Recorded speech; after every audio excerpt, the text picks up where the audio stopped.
حسبي الله ونعم الوكيل. حسبي الله ونعم الوكيل. حسبي الله ونعم الوكيل.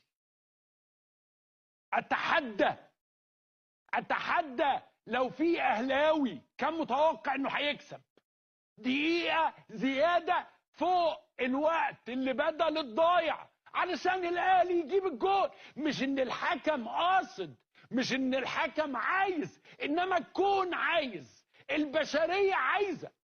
أسوأ فريق كان بيلعب النهارده النادي الاهلي، كان بيلعب لعب سيء جدا، ونادي البنك الاهلي كان بيلعب بشرف وبعزة وكرامة، وفي النهاية الاهلي يكسب. انت عايز تقول لي انه الاهلي يستحق ان يفوز اليوم؟